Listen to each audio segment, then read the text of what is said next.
Hi, welcome to Green TV on the Road. I am so excited to be here in Miami, ground zero for climate change and sea level rise at the second annual Aspen Ideas Climate Conference. Missed last year, tried to get there, got here this time, and I am so thrilled to be interviewing who may be my favorite solutionary. Those who have followed me on radio for many years, Sound Solutions for a Healthier Planet, now my show on greentv.com, a startup with very big plans, know that I love the solutionaries, the green revolutionaries, evolutionaries who are doing everything they can, everything within their expertise to reduce waste, to reduce our emissions, to help this poor embattled planet live a little or maybe a lot longer for our children, our grandchildren, future generations.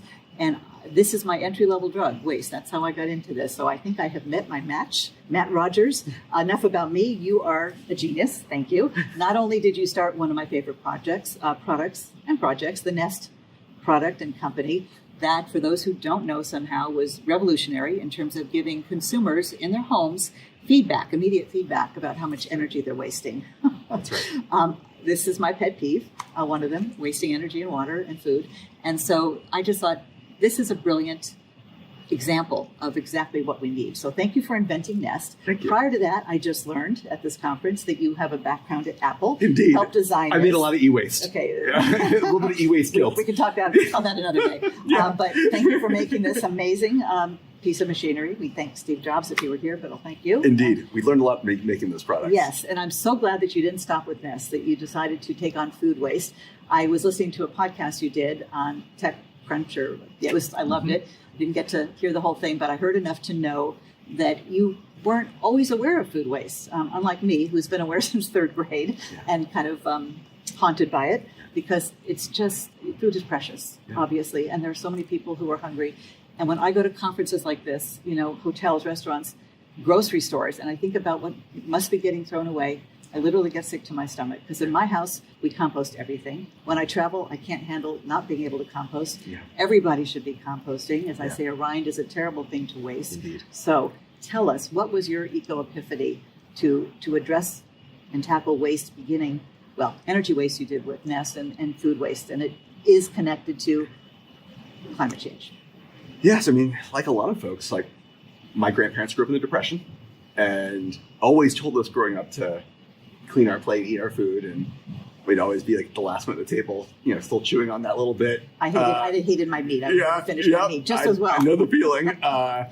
But it was inevitable to connect that food waste with our kind of broader environmental goals and the environmental crisis. It was actually the last couple of years, I was doing a lot of investing in new climate solutions and was kind of shocked that, look at the drawdown list. And the number one solution on the drawdown list is reducing food waste. So we're like, wait a second. How could that be the number one solution? That's the easiest thing for us to do. Yeah.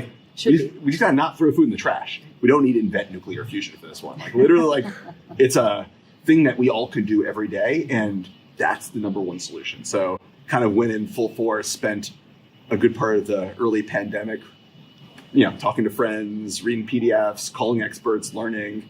And we started this new company, Mill, to end food waste. Tell us all about it. And you had a presentation at this conference yesterday, and you had people just so enthusiastic. Your energy, your vision, your ambition to make this not a side thing, not just for environmentalists, but for mainstream, for everyday average Americans. Yes. And I may it be so. Well, and this is a lesson learned from Apple, and that we did at Nest too. If you make great products that are easy, they're fun to use, make them cool, that becomes what you do. That becomes kind of the new daily ritual in the house. That's what we did at Nest. And our thought with Mill is, let's make a better kitchen waste experience that not just is better for you for the kitchen, but also better for the planet.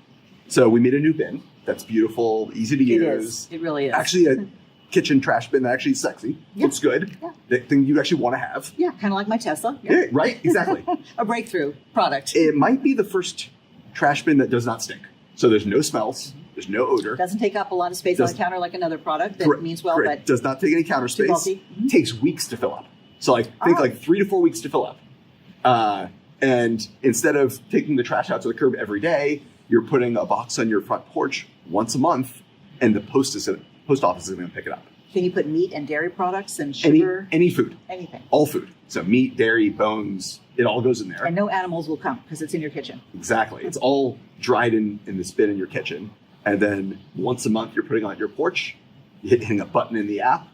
Postal employees are going to come and pick it up and get it back to us. So then we can send it to a farm to feed chickens. Now, is it churning and using electricity all that time? Yeah, it uses about a kilowatt hour a day. So think like less than your dishwasher, which you run every day. Okay. And does it make noise? Quieter than your dishwasher. Okay. So it's like not a very quiet dishwasher. I can't tell ever if it's on or off. Yeah, it's somewhere between like a refrigerator and a dishwasher. Okay. A little bit louder than your refrigerator, but quieter than your dishwasher. Okay. Now the catch, although maybe it's the breakthrough aspect to your new product and process, is you need to, in order to make full circle, send in your compost materials. Yeah. So not everybody, like we have a garden, so we spread it on the garden. Yeah. My apartment in New York has a compost program that not enough people are taking part in, and they send it to some landfill upstate New York. But yours goes back for a very specific purpose, and those of us who send back our Nespresso coffee pods, otherwise who could have such a wasteful coffee machine, have learned it's not so hard. You just take it to UPS when you fill up the bag. Yeah. How easy is this going to be, and how much of an obstacle do you think it will be for people who don't necessarily have the passion that we do for not wasting food? So our goal is to make this easier than dealing with your trash today. So like today, average American takes out the trash every day to every other day. We actually have data on this. We don't make enough trash at our house. It's all composting. We just skip the trash pickup. And this is the innovation. Once you get food out of the waste stream, you don't make very much trash. It's huge. Absolutely true. So you actually have one less chore. So with Mill, you have one less chore. And in a lot of cities and towns across the country, because you're making less trash, you could downsize your bin and save money. And that's not true in New York City, where like things are more managed at the apartment level or like the building level. But in most cities and towns across the country, you downsize your bin, you can save money. Okay, let's backtrack a little bit now. I was covering trash back 26 years ago. Yes. Covered when San Francisco became the first city to do curbside pickup of compost. Yes. How did that work out? How many other cities have followed suit? Yes. And are people taking advantage of this? So only about 5% of the U.S. Has access to a community provided green bin. So it's not very pervasive. No. A couple cities Not on the going to West save Coast. the planet at that rate. Indeed. That said, there are new laws on the books in California, Washington, Vermont, and a few other states following suit that will ban putting food in the trash, I think in California starting next year. So this is a big deal. So that means you got cities scrambling on like, how are we going to do this? It's one, really hard to build that infrastructure, very hard to get the permits to build industrial scale composting or digestion facilities. And also like, even if you have all those facilities, as we're learning on the West Coast, people still put their food in the trash. And this was, again, insight that we learned from our days at Nest. If you make it really easy, you could actually start to change people's daily rituals. So that's why we're building this new system end to end. Mm-hmm. If you make it easy and tell them why it matters, because in this apartment complex with 750 units, there's very few of us who are actually using the system that they could not make easier. It's right there in the collection room, compost, recycling, trash. People think it's messy, even though it's just a little, walk down the hallway with your little compost biodegradable bag. So isn't that key? A big part of it is connecting the dots for people. Yes, it's education. Yeah. Like, people are completely unaware that we throw out 40% of the food we grow as a society. And half of it comes from us at home. I've heard it so many times. Oh, it must be at grocery stores and like the Best Buy dates. No. It's actually us at home. Over half of food waste is generated from us at home. And Best Buy dates, I hope we have time to talk about that. That alone is very confusing. Indeed. The system is kind of stacked against us. Yeah. And it is not easy to do the right thing with waste today. It's not easy to be green. It really still is not. It's really not. And it should be. That's my philosophy is we should make it easy to do the right thing. And once we do make it easy, then everyone's going to do it. Right. Will be the thing to do. Yes. Because we're social creatures. All the research shows that if your neighbors are doing it, your relatives That's doing it, right. you do it. You want to be. That's right. And everybody's dying to know, Yes. what can I do? What can I do? Oh my God, the planet's on fire. Tell me what to do. This was another lesson learned at Nest. So we would send these monthly energy reports to all our customers. And we'd say, hey, did you know you used this much energy heating your home compared to your neighbors? Yes. And Yes. and actually people would start saving energy because they realized I had no idea I was using this much. Right. That stuff really adds up. It matters a lot. And it's kind of fun, actually. Absolutely. It's almost like a contest. Yeah. And you want to be a part of the solution, also do what your people, whether it's your family or your neighbors, are doing. That's why they say, you may be the first, as we were in Austin, Texas, to put solar panels on our development with 200 homes. Then we started getting inquiries from neighbors. It is only 120 in the summer, Yes. Triple digits for a month at a time, hotter than it used to be. And what a shame to be a roof is a terrible thing to waste. So just like a rind is a terrible thing to waste. So you're a trendsetter. And I think a lot of our early customers are going to be trendsetters too. And once they live with this experience and they say, oh, like my trash doesn't stink. I have one less chore. It's just better. I feel better. I Less feel better. guilt. Yes.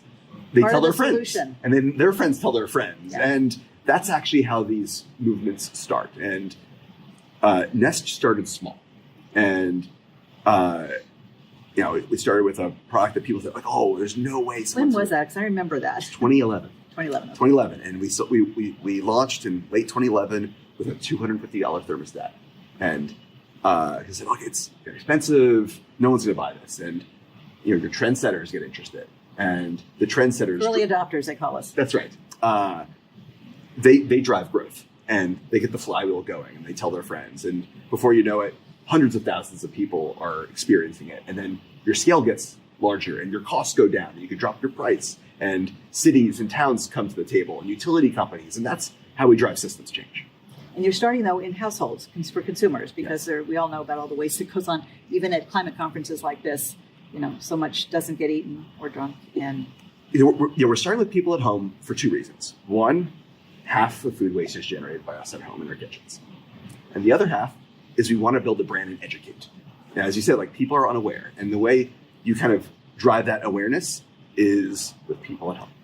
We have an app, and the app tells you about what kind of things you could put in the bin and where it goes, and feeding the chickens and creating this whole loop. And we could have started this company going B2B and providing something for back of house restaurants, for example.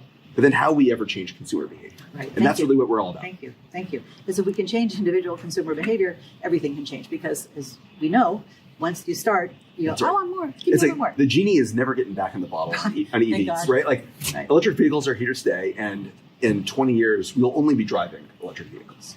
Electric vehicles are better than gas-powered vehicles. They're so much more fun to drive. Right? But we had to start somewhere. And I feel like... Thank you, Elon Musk, for making electric cars sexy. I'm not sure what's happened to him since then. Not off the deep end. But indeed. But we've got you. You're our new hero. You're going to save the planet. I don't know if I believe in the myth of like the heroic founder. Honestly, and this is one of the things I think I really appreciate about building my second company is our original ideas behind Mill were good, but actually what we ended up building is much, much better because of the diversity of the team that we have and the great people we have around us. Okay. It is an incredible team of people, the best and brightest from Apple and Google, from the tech industry, but also people who worked in sanitation and worked in recycling and worked in policy. And it's a really good group that's come together. And that's why this product is so awesome. It's not just because of me and because of my partner, Harry. It is the team we built. Okay, so what is going to actually happen to this compost, this rich soil that happens in our kitchen? How difficult is it going to be to get it to the farmer? Okay, so once a month you put this box of dried food, not compost. Actually, still dried food. Oh. It has all the nutrition, the calories, the protein that were in the food. So what does it look like? Give me a sense of it looks, consistency. It looks like coffee grounds. Oh. Okay. So and smells like coffee grounds, or at least not bad. Yeah, if you drink a lot of coffee. Yes. Who doesn't? We find actually that it smells like the herbs and spices that you cook with. Oh my. So it's not bad. It's not gross. So you put this on your front porch. Once a month it gets picked up. Oh, it gets picked up. Gets picked up by the Postal Service. Okay. You don't need to drop it off. The Postal Service that will be driving electric trucks. Yes. They're going to come and pick it up from your house. Okay. They get it back to us, where we sift it and sort it and take out any contaminants. If you accidentally put plastic in it, it's okay. People make mistakes. We'll take that out. Or compostable plastic, would that work? Nope. We filter all that stuff out because we want to keep it as food. Okay. We're building a tight loop where we take the food from our houses, we dry it, and we filter it out. We want to make sure there's no contaminants. We pasteurize it, and then we feed it to chickens. It actually is a very tight loop. So think about like composting as an example. So composting is a loop we were inspired by, where you take the food, you return it to the soil, and you grow more crops. That when we eat the crops or animals eat the crops. Close the loop. Yeah, this is like one less step. Means that there's less loss, and that nutrition, that hard work of growing the food stays as food. I'm so glad I don't have to carry that. I compost at home, but people don't have to carry that to the UPS store. Oh my gosh. That would probably be a bridge too far. That's right. This is the point about frictionless. It has to be really Yeah. easy. And, like many permutations of the company ago, we thought, like, how can we make this really easy? And we realized, like, the post office comes to your house multiple times a day sometimes. And they've got a really great digital service now where companies can connect with them and request to pick up. And like there's a really good way of doing this. And we don't need to put more trucks on the road. People are already doing those routes. They're coming to your house and those trucks go back empty. Wow. And if you live, we're kind of in hill country, we're kind of rural, semi-rural, so we have to go to a mailbox at the beginning of our development. But maybe you could bring Amazon in. They need to reduce their impact, and Indeed. they could help supplement where the postal trucks don't reach. That's right. You think about like how many homes get packages dropped off every single day. Yeah. Those trucks go back They come pretty more much often empty. than the post office. Yeah. Yep. We could build alternative infrastructure that doesn't require us to build these big diesel garbage trucks. Like there's other ways of getting this stuff back. Tell me about the beginning of the food making process. I mean, it's like it's a whole cycle. It's not just the end result of food that gets wasted, perfectly prepared, delicious, healthy food. That's right. That should be sent to people who need it. But the picking of the produce and That's right. the transporting of it and everything that goes into it has a huge carbon footprint that is invisible to most people. That's right. Folks are, everyone loves food. Like food is like not just like for nourishment, but also like it's how we come together as that's how people come together. It's like socially bonds us. Some days during the pandemic, it's the best part of our day. Right? Something to look forward to. It's the only thing that we're looking forward to some days. But yeah, like we waste a lot of it. And some of that waste is unavoidable. Like think like banana peels or like avocado pits. That's unavoidable. That's okay. Like, and we'll do the right stuff with that. Yeah, as long as you use what's inside of it. That's right. There is the avoidable side. And actually one of the things that we're going to be working on at Mill is how can we educate and let you know how much of that food you're wasting. And maybe when you go to the grocery store, you could buy one less bag. Or, those Best By dates, as we mentioned in the fridge, Yes. like, hey, like, it's still good. Yeah, you could still eat it. Or like, you could boil that and it'll taste delicious. And Let your nose be the judge. that's right. I think there's a whole set of education we can do through our app and our digital experience, and fill people in on what they can do with food. So, but going back to the whole process that is invisible to most people, just give us a few steps along the way that people may not consider in terms of just wasting energy, not to mention time, Yes. resources to get that food to the store, to your home. Yes. So like, going all the way to the farm, right? Like we spend land and we water those crops and we use energy and fertilizer and think about all the labor and people. And the runoff is a big problem now, ag runoff. Yes. We work really hard to grow food. We work really, really hard. And then we transport that to grocery stores. And then we get it from the grocery stores to our houses. There's loss along every step of the way. Like about 10% of food waste is on the farm. About 10%-ish is at the grocery store. About half of it is at our home. It's also getting harder to grow food in a climate that is unpredictable as far as weather and seasons. That's right. I think about the impacts of the changing climate around water. Are we going to have reliable rain this year? Or do we have too much rain this year? Is it too hot? Or is there wildfires? And it makes a farmer's life really hard. We got to have empathy for like the hard work that farmers are putting in, and honestly, do them the honor of eating the food that we grow. And not to mention water. I'm from California, even though I live in Texas right now, and you are from the Bay Area as well. Up until California got stuck in a blizzard, it's like, Yeah. you can't make this up. Blizzard warnings for LA and, San Bernardino, the houses are buried. Until this fluke, which is, of course, part of global weirding. Indeed. Water was a huge concern, Oh, yeah. and the drought. And who knows if we're going to get out of this drought, but whatever it is probably going to be weather whiplash next season. So the water that's wasted in growing food that then gets wasted is a crime. Like in California, we went from drought to now, The crops are probably drowning. Indeed.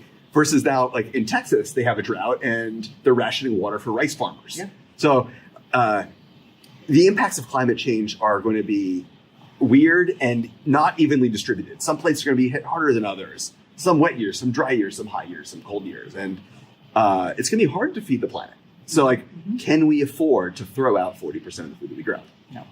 No. So tell me how you're letting people know about this great product, this breakthrough product. Yes. So we launched a couple weeks ago. And Mazel tov. Thank you. Mostly word of mouth, social media driven today. Our first customers get their meal experience in the next couple weeks. We've also launched a partnership with our first city. So it's the city of Tacoma, Washington, where in kind of collaboration with the city, we're going to help people downsize their trash bin and get the meal experience for their kitchen and save money. Why Tacoma?